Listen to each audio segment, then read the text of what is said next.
Many of you have asked me why I believe. I have friends and loved ones who have had experiences that I have no reason to doubt.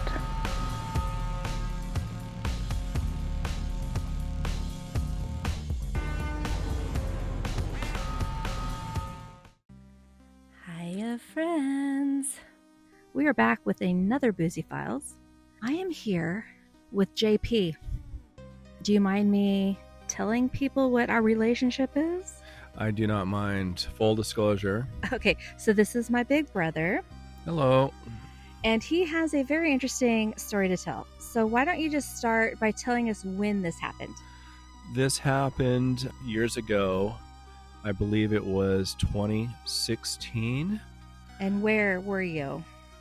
My friend Damien and I have an annual camping trip, and we chose Olali Lake in Oregon.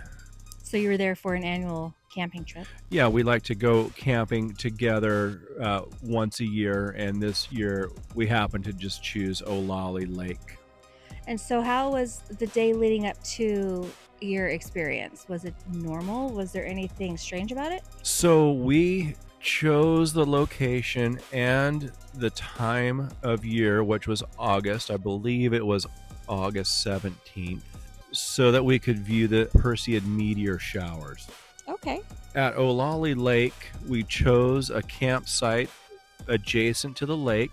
Our campsite was surrounded with tall trees. We were in the forest, but we had a giant view of the sky, which was another reason we chose this particular site.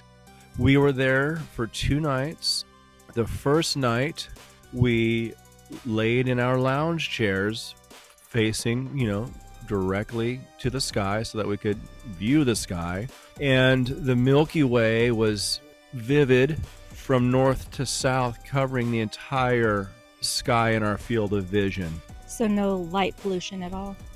0 light pollution. Yeah, the Milky Way was just spectacular and vivid. So the first night we were out there, and we were, calling out the meteors that we saw flying. We were calling out the satellites that we saw and the planes. So we were just pointing out what we saw in the sky.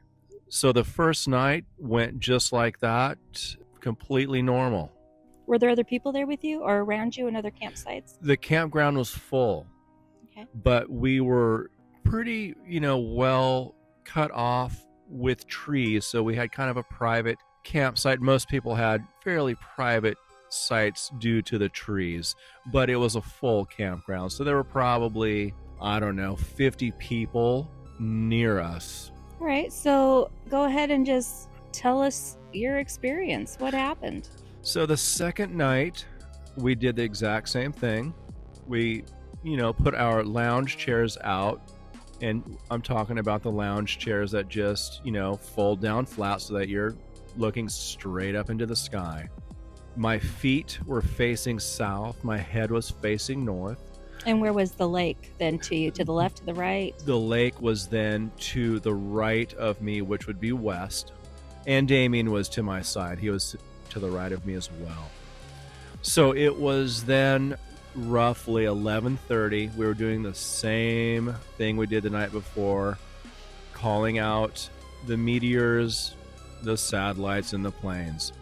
And I happened to be looking southeast when I heard my friend Damien say, "What is that?"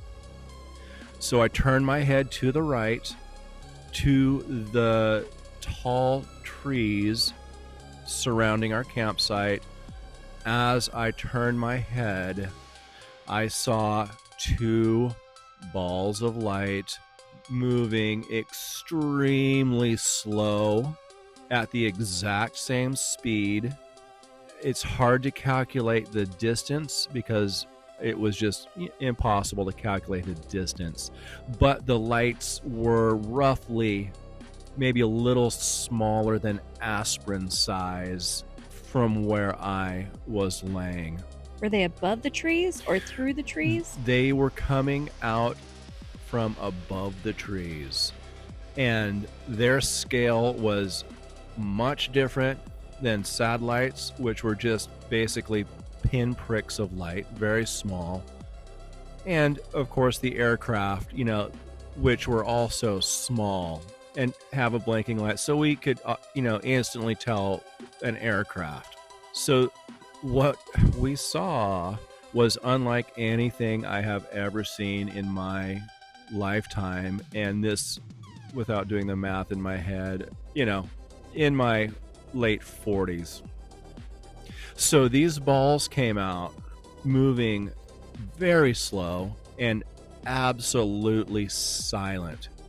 And that was the first two things that really stood out to me was the silence of these things and the speed of these things, and the fact that they were moving almost like they were on either end of a baton together. Were they stacked top to bottom or side to side? Side to side.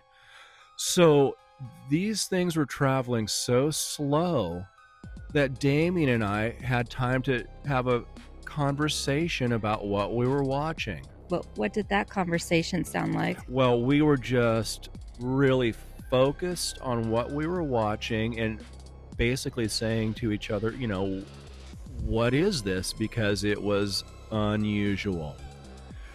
So as these two balls of light came floating basically into our open viewpoint of our campsite, something strange happened with these balls of light.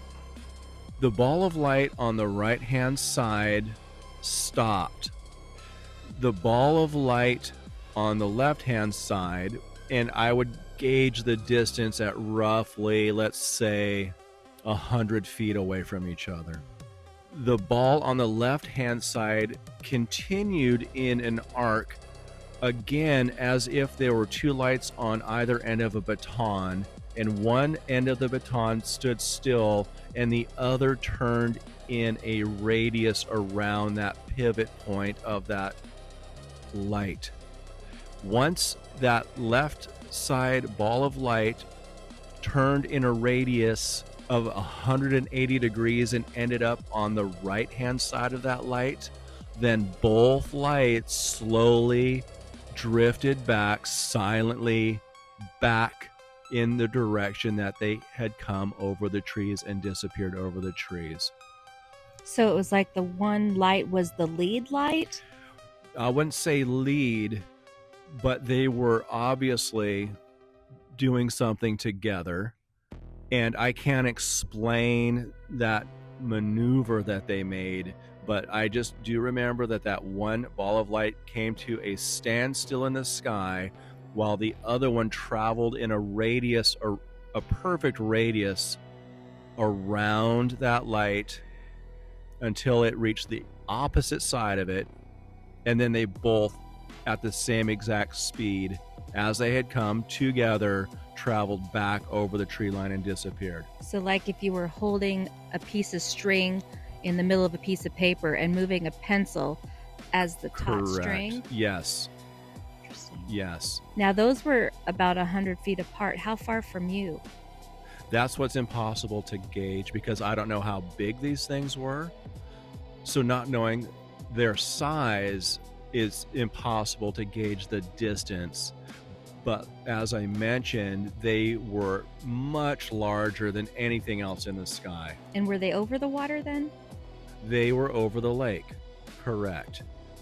Once that happened, Damien and I continued to talk about it because we knew that it was something that both of us had never seen before. So we were engaged in conversation about this for about 15 minutes while we continued to watch the sky. And then I heard Damien say, "There they are again." So the same lights? Not the same lights. So those lights that I just mentioned, they turned and traveled back in the direction that they had come, which was to the north. When he said, "There they are again," they weren't the same lights, but they were They they coming were the from a same. different direction? They were coming from a different direction. They were coming from the far south, traveling north in the directions that the other lights had already disappeared. At the same speed? Same exact speed. The background of these two lights was the Milky Way. This scene was so spectacular. Looking at a vivid Milky Way and then seeing two lights approaching from the direction of the south to the north. These two lights, I would estimate at maybe 3 football fields apart from each other. They were far apart from each other, but they traveled together at the exact same speed. Very slow, and again, silent. Would you guess that they were the same distance away from you guys? Yes. And we watch these things float right over the top of us in the same direction as the previous two lights, as if they were joining those two lights traveling to the same location, because they were traveling the exact direction those first two lights were traveling. That's all I can assume, is they were together. So the first two didn't go over top of you, though? They were just to the side of us, over the lake. These two traveled right over the top of us. So could you tell what shape they were?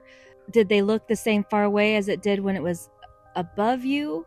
Like, could you tell, were they still far away when they were above you? They started out far away from us, from the south, and they traveled above us approximately 3 football fields apart. So they were, on the sides of us, but they went right over our campsite to where we could see them traveling together. And once they did one strange maneuver together, like the first two lights did, but different. While these two lights were still in the south of the sky to us, I'm going to just keep using this example of two lights on the opposite ends of a baton. If you held a baton in your hand and just slightly turned the baton so that the lights both turned together but in opposite directions, that is a maneuver that those two lights did together, and then they corrected themselves back to their original position as they were continually moving slowly in the sky, and then they traveled over the top of us and disappeared over the trees. So how much time has passed now between when you first spotted the first pair of lights and then when the second pair of lights disappeared? I'm guessing about 25 minutes. Okay, so not long. No. And what was interesting is while we were watching this, I glanced, through the trees to the other campgrounds and saw people standing by their campfires completely unaware of what was flying over the top of us. So you didn't see anyone else responding to these No things one at else all? noticed, That's crazy. as far as I know. So I feel very lucky to have seen that, because I had always wanted to witness something like that. And I feel that that may have been just a once in a lifetime experience. And that's my story. Oh, that's not the end of my story. Oh. Once we returned to Portland, I called MUFON Mm-hmm. and filed a report, because I knew that this was something. And I filed that report within 2 days while everything was fresh in my mind. I spoke to a gentleman from MUFON. I explained what I had seen, and he mentioned to me that they were meeting in Portland that Saturday. And because I've always been fascinated in stuff like this, I decided to go and just be a fly on the wall and see what other people were there to talk about. Mm-hmm.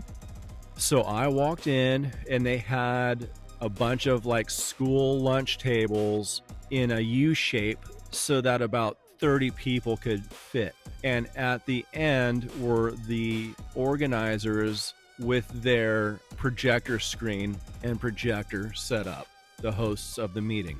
During this meeting, which I knew I would just be silent and listen and just experience what was happening, they mentioned that as a part of their job in the MUFON organization is really to debunk what people have seen. That's what they do around the world.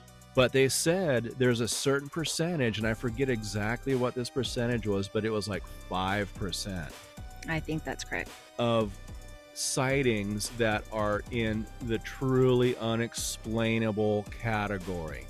And then they said, we want to show you a slide, and we just want to get your off-the-cuff reactions to what you see and tell us what you think, because this image represents something that fits within that 5%.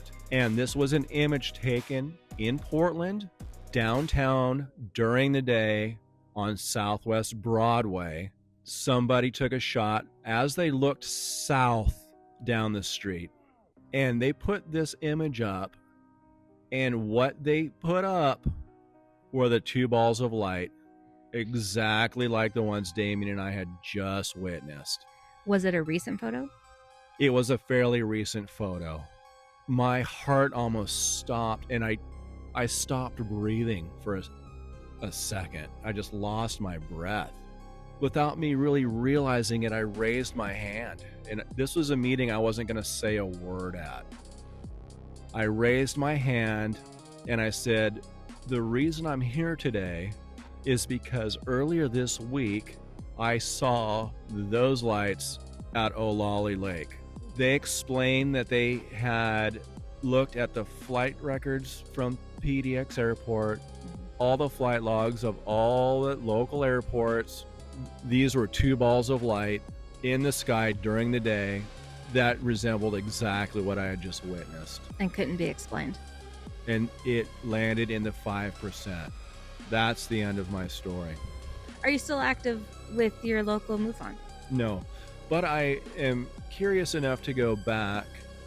These days, there are so many sightings in our news feeds, unlike not too long ago when it was impossible to find a headline that had anything to do with UFOs, that I kind of get my UFO fix just with the current sightings, the testimony of high-ranking officials and pilots. There's such a vast amount throughout history of sightings. Yeah, I'm truly fascinated by it, but I don't know that I need to go and become involved in anything. I don't know what that would do for me. I'm already fascinated by the stories that I see on an everyday basis for the most part. So you are convinced that the lights you saw were UFOs or UAPs? I am, and the reason is just because of how they were able to move and the fact that they were completely silent. I've seen, as you have, all of the aircraft that the nations have produced to this day. This is so unlike anything that we've seen. And I've seen in so many reports these balls of light. So I'm convinced that I don't know their origin, but it's unlike any man-made thing that I am aware of. I don't know. So, and when we talk about UFOs, are you meaning other than this world? Otherworldly? Oh, yeah, I'm truly convinced that we have and are being visited by technologies that are not ours. Like we have sent probes out into outer space as an infant human race, we have the ability to do that, and we're just scratching the surface. I believe that it would be impossible for there not to be intelligent races that can send probes long distances to witness the human race. Obviously, I agree with all of that. Yeah. Well, thank you very much for sharing your story. You're welcome. It's fun to talk about it. And hopefully, maybe one of us will have another story someday to share. Yeah, that would be great. Hopefully. Hopefully. All right. Thank you. You're welcome.